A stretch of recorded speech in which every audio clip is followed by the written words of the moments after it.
Hi everyone. आज हम करने वाले हैं प्लांट टिश्यू टाइप्स। इस वीडियो में पर्टिकुलर हम डिस्कस करेंगे प्लांट टिश्यू के टाइप्स। ये वीडियो रिलेटेड है जेटीए से, उसी का नेक्स्ट पार्ट है ये। जो इससे पहले वाली वीडियोस है वो आप देख सकते हैं। तो चलिए स्टार्ट करते हैं प्लांट टिश्यू के टाइप्स।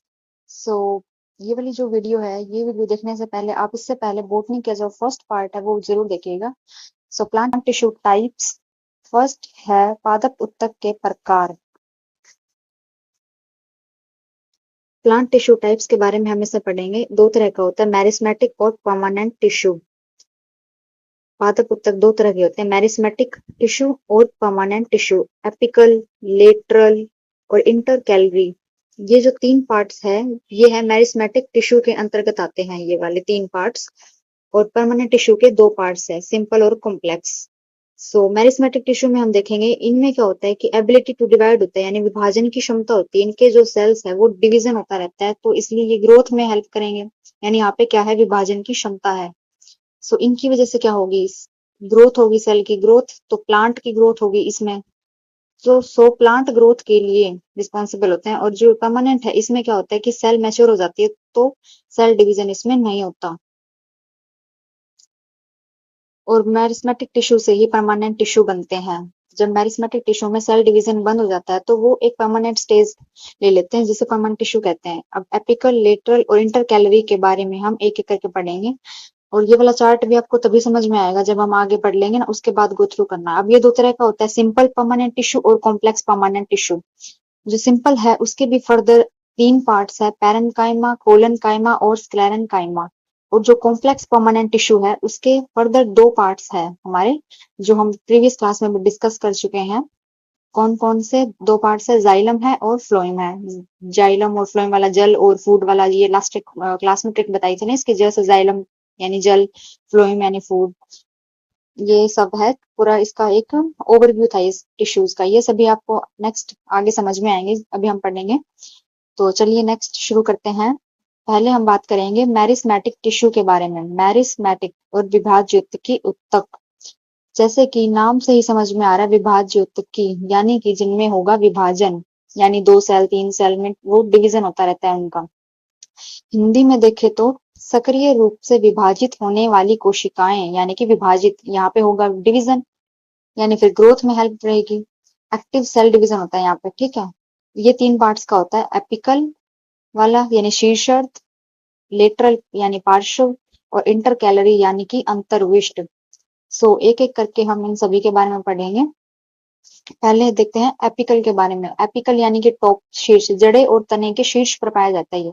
इसका काम होता है लंबाई को बढ़ाना, यानी कि प्राइमरी ग्रोथ में हेल्प करेगा प्लांट के। लेटरल की बात करें तो, और मतलब एक बार देख लेते हैं इसका डायग्राम आगे। हाँ, ये वाला देखते हैं कि एपिकल मेरिस्मेटिक में क्या होता है। ये देखो, ये है स्टेम, यानी शूट, तने पे तने की टिप होगी और रूट की टिप होगी, उसकी ग्रोथ में हेल्प करेगा। वो तने की थी, और नीचे देखो यहाँ पे है ये रूट वाला बता रखा है, तो रूट की टिप पे, यानी रूट एंड शूट टिप में ये क्या करता है, ग्रोथ। इससे क्या होगा, अगर रूट और शूट टिप ग्रो होगी तो इससे क्या होगा, पौधे की लंबाई बढ़ेगी। बढ़ेगी तो ये क्या है, एक प्राइमरी ग्रोथ में आता है ये वाला, ठीक है। ये हम किसकी बात कर रहे थे, एपिकल वाले की, यानी कि शीर्षस्थ की। नेक्स्ट हम बात करते हैं, सेकंड इसका पार्ट है लेटरल यानी पार्श्व। पार्श्व यानी कि, पार्श्व यानी साइड में होता है, ये तने के। पार्श्व यानी होता है जैसे एक पौधा है और ये इसके बगल वाली साइड है ना, तो उसको बोलते हैं पार्श्व वाली साइड, यानी लॉन्गिट्यूडनल एक पौधा है उसके साइड वाला। अब देखो, लंबाई तो एपिकल ने बढ़ा दी, लेकिन जो चौड़ाई है यानी विड्थ जो है, यानी घेरा है, घेर, वो कौन बढ़ाएगा, वो बढ़ाएगा लेटरल, यानी मोटाई बढ़ाएगा, घेरा बढ़ाएगा, सेकेंडरी ग्रोथ करेगा। गिर्थ यानी होता है घेरा। तो एपिकल तो प्राइमरी ग्रोथ कर रहा था, और ये बढ़ाएगा सेकेंडरी ग्रोथ यानी कि चौड़ाई, यहाँ पे बढ़ाएगा ये सेकेंडरी। और उसके उदाहरण है वेस्कुलर कैम्बियम। वेस्कुलर कैम्बियम के बारे में हम आगे पढ़ेंगे, ये इसी में ही आता है सब पार्ट्स में। वेस्कुलर कैम्बियम कहाँ पे है, रुको एक बार ये देख लेते हैं इनके एपिकल के ही। इसके दो टाइप है। टाइप तो क्या है, मतलब इन्हीं का डिवीजन आ गया, जैसे शूट का और रूट का। शूट एपिकल में क्या हो जाएगा, नाम से पता चल रहा है ना, शूट है तो तने की लंबाई आएगी, और रूट है तो जड़ की लंबाई आएगी। तने की और जड़ की लंबाई के बारे में इसमें बताया गया। पत्ते और फूल का निर्माण होता है। इसके ऊपर मूल गोप, रूट कैप सुरक्षा कवच की तरह काम करती है। किसमें, रूट वाले में। रूट कैप होती है ना, जो रूट की क्या करेगी, प्रोटेक्शन करेगी, सुरक्षा कवच की तरह काम करेगी। तो ये दो टाइप थे, यानी सैम और रैम। ये है एपिकल वाले के दो सब डिवीजन है आगे। अब बात करते हैं लेटरल यानी कि पार्श्व वाले की। पार्श्व तने की पार्श्व साइड में था, ये भी हो गया है ना। तो इंटर कैलोरी को देखते हैं, वेस्कुलर कैम्बियम भी तो रहता ही है ना। एक बार देख ही लेते हैं वेस्कुलर कैम्बियम का जो डिवीजन था आगे नेक्स्ट कहाँ पे है। ये तो इसका एक डायग्राम है बिल्कुल, है ना। जो मिडल पार्ट है वहां पे प्रेजेंट है वेस्कुलर कैम्बियम, और ये जो कोर्क है ये है आउटर साइड। कोर्क जो हार्डेस्ट पार्ट है वो आउटर साइड है, और यहाँ पे दे भी रखा है जो वेस्कुलर कैम्बियम है वो है इनर। इनर इस प्रेजेंस है, और जो वेस्कुलर कोर्क है वो है आउटर, जो क्या करेगा प्रोटेक्शन। यानी पेड़ पौधे के जो बाहरी कठोर परत होती है उसको कहते हैं कोर्क। अब देख लेते हैं कोशिकाओं की प्रकृति के बारे में।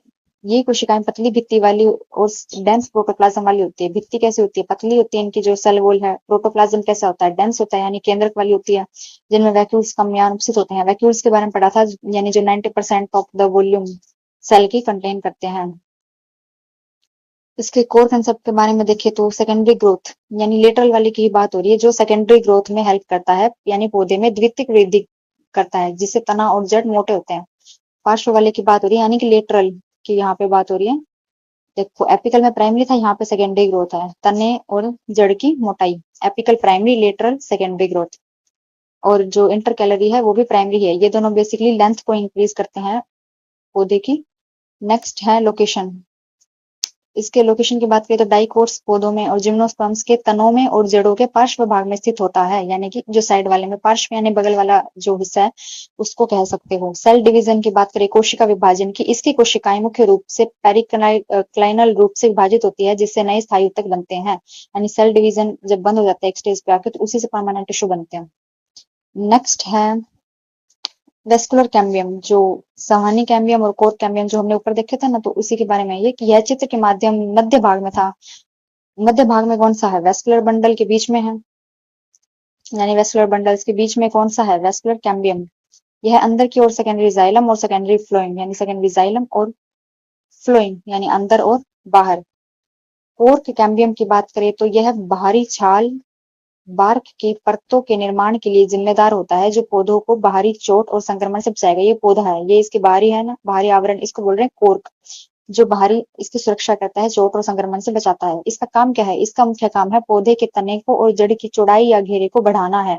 यानी कि क्या कर रहा है ये, इसके जो, हाँ, ये जिसकी विड्थ को इंक्रीज कर रहा है। लेटरल क्या कर रहा है, सेकेंडरी ग्रोथ कर रहा है। ये तो बिल्कुल नहीं भूलना आपको कि एपिकल यानी प्राइमरी, लेटरल यानी सेकेंडरी। नेक्स्ट बात करते हैं हमारे परमानेंट टिश्यूज के बीच स्थित होता है ये, और ये वास्तव में शीर्षस्थ विभाजक का ही एक अलग हुआ हिस्सा है, जो पौधे की वृद्धि के दौरान पीछे छूट जाता है। नाउ अब इसके कोर फीचर्स के बारे में बात करते हैं। ये जो अब बात हो रही है ये इंटर कैलोरी की बात हो रही है ना। इंटर कैलोरी की लोकेशन क्या होती है, पत्ती के आधार यानी बेस ऑफ लीव्स और तने के इंटरनोड्स के पास होता है। अब इससे क्या होगा, यानी एपिकल क्या करता है, पौधे की लंबाई बढ़ाता है। अगर एपिकल ना हो किसी पौधे में तो उसकी लेंथ कौन बढ़ाएगा, तो उसकी लेंथ यहाँ पे अब इंटर कैलोरी बढ़ाएगा। क्या नाम है, intercalary tissue, intercalary plant tissue. So इसमें देखते हैं तने के इंटरनोड्स के पास होता है ये इंटर कैलोरी और इंटरनोड्स, थोड़ा आप रिलेट कर सकते हो, इंटर इंटर आया ना। तो पुनर्जन्म यह उन हिस्सों को दोबारा उगाने में मदद करेगा जिन्हें शाकाहारी जानवर यानी हर्बीवोरस चर लेते हैं। जैसे बकरी ने कोई, या फिर गाय ने कोई पेड़ का पत्ता वगैरह है खा लिया, तो ऐसा तो नहीं है कि पत्ता फिर कभी नहीं आएगा, तो पत्ता फिर वापस आ जाता है ना। तो वो इसी की वजह से हम जीवन काल यानी इसकी लॉन्गेविटी के बारे में बात करें तो ये शॉर्ट लिव होता है और जल्दी ही स्थायी ऊतक में बदल जाता है। नेक्स्ट है इलोंगेशन, लंबाई। यह तने की यानी स्टेम की और पत्ती की लंबाई बढ़ाने में सहायक होता है। वैसे तो ये सेम एपिकल जैसा ही है, एपिकल और ये दोनों सेम है। अब इसका थोड़ा सा और डिस्क्रिप्शन देखते हैं कि इसके जो एग्जांपल्स हैं उसमें आता है घास, जैसे कि घास एक बार खाने के बाद फिर से आ जाती है, बांस है, पुदीना है ना। तो ये भी एक प्राइमरी मेरिस्मेटिक टिश्यू ही है, ये वाला एपिकल और इंटर कैलोरी दोनों किसमें आते हैं, प्राइमरी मेरिस्मेटम टिश्यू में ही आते हैं। घास को काटने के बाद उसकी तेजी से वृद्धि इसी के वजह से होती है। नेक्स्ट हम थोड़ा डिफरेंस देख लेते हैं, सिंपल और कॉम्प्लेक्स में डिफरेंस क्या है। जो सिंपल है ना, जैसे पैरेन्काइमा, कोलेनकाइमा, स्क्लेरेन्काइमा, वो केवल एक ही प्रकार की कोशिकाओं से है, उनमें सिमिलर सेल होती है जो सिमिलर फंक्शन करती है। लेकिन जो जटिल है, कॉम्प्लेक्स है, उसमें अलग अलग सेल्स होती है। कॉम्प्लेक्स में अलग अलग सेल्स होती है जो स्पेसिफिक फंक्शन को परफॉर्म करेगी। कोशिका स्थिति के बारे में बात करें तो जाइलम के अधिकांश घटक यानी पैरेन्काइमा को छोड़ दो बाकी सारे डेड होते हैं। जाइलम में क्या है, बाकी सारे डेड है, सिर्फ पैरेन्काइमा एक लिविंग है। फ्लोएम में ऑलमोस्ट क्या है, लिविंग है, पैरेन्काइमा को छोड़ के बाकी सारे डेड है। नेक्स्ट हम बात करते हैं परमानेंट टिश्यू के बारे में। परमानेंट टिश्यू कितने तरह का होता है, दो तरह का, एक सिंपल और एक कॉम्प्लेक्स। जब मेरिस्मेटिक कोशिकाएं विभाजन की शक्ति खो देती है, यानी अब उनमें फर्दर डिवीजन नहीं हो रहा, तो वो एक डेफिनेट शेप ले लेगी और वो क्या हो जाती है, परमानेंट हो जाती है, यानी उनमें ग्रोथ अब नहीं होती। तो इसे कहते हैं डिफरेंशिएशन, यानी सेल डिवीजन एक स्टेज पे आके बंद हो जाता है, तो वो एक परमानेंट स्टेज ले लेती है, तो उसे कहते हैं डिफरेंशिएशन। अब सिंपल परमानेंट टिश्यू की बात करते हैं, तो ये 3 तरह का होता है। मतलब सिंपल परमानेंट टिश्यू में क्या होता है, एक ही तरह की सेल्स होती है, पीसीएस से भी आप याद रख सकते हो, पैरेन्काइमा, कोलनकाइमा और स्क्लेरेन्काइमा।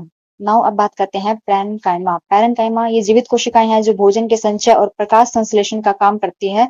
वायु की उपस्थिति में इन्हें एरनकाइमा भी कहते हैं। एरन यानी कि एयर से भी आप रिलेट कर सकते हो, यानी हवा में ये जो एक होता है ना कि फ्लोटिंग में हेल्प करती है। कोलनकाइमा ये पौधों को फ्लेक्सिबिलिटी और जो मैकेनिकल सपोर्ट है वो देती है, जिससे पौधे बिना टूटे एक जगह पे, मतलब बिना टूटे झुक सकते हैं एक जगह। और स्क्लेरेन्काइमा होते हैं, ये डेड सेल्स होते हैं जो पौधों को कठोरता और मजबूती देते हैं, यानी कि नारियल का छिलका जो हस्क ऑफ कोकोनट है वो। सो ये इसमें क्या होता है, रिजिडिटी भी, ये रिजिडनेस भी प्रोवाइड कराते हैं स्क्लेरेन्काइमा वाले टिश्यू। नारियल का छिलका इसका एग्जाम्पल है। अब थोड़ा सा इसके बारे में डिटेल में पढ़ते हैं। पैरेन्काइमा यानी मृदुतक पैरेन्काइमा, इसका जो नेचर है वो कैसा है, इसमें पहली बात तो लिविंग सेल्स होती है और जो इसकी सेल वॉल है वो काफी थिन होती है। और इसकी विशेषता की बात करें तो कोशिकाओं के बीच में काफी खाली स्थान यानी इंटरसेलुलर स्पेस इसमें होता है, जो फूड स्टोरेज का इसका मेन फंक्शन है। पैरेन्काइमा का है फूड स्टोरेज का मेन फंक्शन। और क्लोरेन्काइमा और एरेन्काइमा इसी के दो पार्ट्स है फर्दर। सो क्लोरन यानी क्लोरोफिल इसमें होगा और फोटोसिंथेसिस में हेल्प करेगा। एरन यानी कि एयर, इसमें हवा की गुहाएं होती है, यानी कि हवा अगर एयर से रिलेट कर लो इसमें, तो इसे तैरने में मदद करता है, यानी कि जो फिनोमेना होता है ब्यूयंसी भी कहते हैं जिसको, यानी फ्लोटिंग में हेल्पफुल होता है ये वाला टिश्यू एरन काइमा। नेक्स्ट बात करते हैं स्क्लेरन काइमा, यानी कि दृढ़ उत्तक इसको कहते हैं, क्योंकि ये रिजिडनेस प्रोवाइड कराता है और इसमें डेड सेल्स होती है, और जो इसकी जो सेल वॉल है वो बनी होती है लिग्निन के कारण, बहुत ज्यादा मोटी होती है। लिग्निन पिगमेंट या कंपोनेंट की वजह से बनी होती है वो, तो इसी वजह से क्या है वो मोटी है, जिससे कोशिकाओं के बीच में कोई स्थान नहीं बचता। अब जिसकी पतली होगी उसके बीच में इंटरसेलुलर स्पेस होगा, यहाँ पे मोटी है तो कोई स्पेस नहीं है। ये पौधे को कठोर और मजबूत यानी हार्ड और स्टिफ बनाएगी। नारियल का भारी छिलका इसका क्या हो जाएगा एग्जाम्पल, हस्क ऑफ कोकोनट। अब हम बात करते हैं complex permanent tissue. Complex permanent tissue दो तरह के होते हैं, जाइलम और फ्लोएम। सो ये अलग अलग तरह की कोशिकाओं से बने होते हैं और ट्रांसपोर्टेशन में हेल्प करते हैं। अब बात करते हैं जाइलम की और देन बात करेंगे फ्लोएम की। जाइलम में क्या होता है, जड़ों से पानी और खनिजों को पत्तियों तक पहुंचाना। बाकी ये जाइलम और फ्लोएम तो हम लास्ट क्लास में भी कर चुके हैं कि जाइलम जैसे जाइलम था तो जैसे जल, और फ्लोएम यानी फॉर से फूड, सो रिलेट भी ऐसे कर सकते हो। कॉम्प्लेक्स परमानेंट टिश्यू ये डिफरेंट डिफरेंट सेल से बने होते हैं और परमानेंट इसलिए क्योंकि यहाँ पे स्टेज पे आके सेल डिवीजन बंद हो जाता है और एक डेफिनेट शेप को ये अटेन कर लेते हैं। जाइलम और फ्लोएम दो पार्ट्स हैं। जाइलम की बात करें तो जड़ों से यानी कि पौधे की जो रूट्स हैं वहां से वाटर और मिनरल का ट्रांसपोर्टेशन यानी परिवहन, वाटर का और मिनरल का परिवहन यानी कि ट्रांसपोर्टेशन करेंगे कहाँ पर, to the leaves of the plant. Phloem की बात करें, पत्तियों के द्वारा तैयार भोजन को पौधों के सभी भाग में पहुंचाना। अब ये क्या करेंगे, ये फूड ट्रांसपोर्टेशन में हेल्प करेंगे। अच्छा, इसी से रिलेटेड एक क्वेश्चन है कि शुगर ट्रांसपोर्टेशन कौन करेगा, ये आप कमेंट में जरूर बताना कि शुगर ट्रांसपोर्टेशन जाइलम करेगा कि फ्लोएम करेगा। इसका आंसर कमेंट बॉक्स में।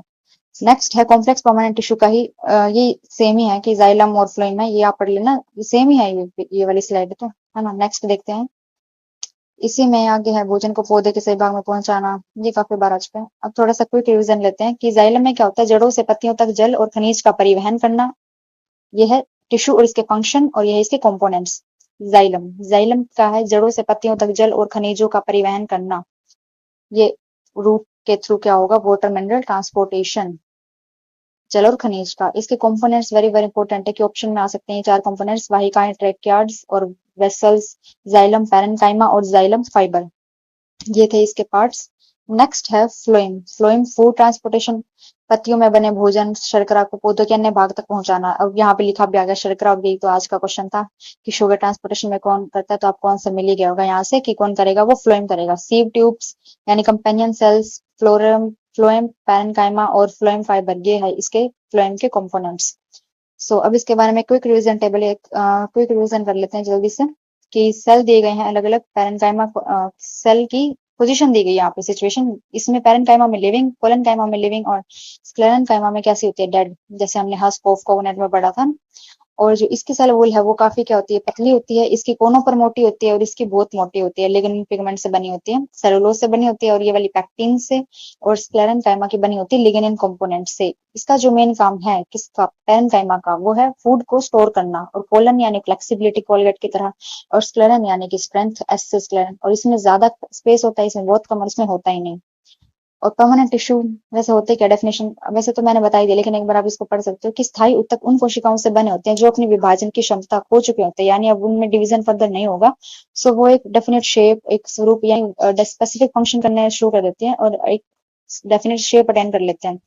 और जो मेरिस्मेटिक टिश्यू है वही फर्दर क्या हो जाते हैं, परमानेंट हो जाते हैं, यानी परिपक्व होने पर बनते हैं। ये इंग्लिश में दे रखा है, और ये दो क्वेश्चन है कि सेकेंडरी ग्रोथ किसकी वजह से होती है, ये आपको कमेंट में बताना है, और कोकोनट हस्क किस ऊतक से बना है, ये भी आपको कमेंट बॉक्स में आंसर करना है। ये दो क्वेश्चंस थे आज।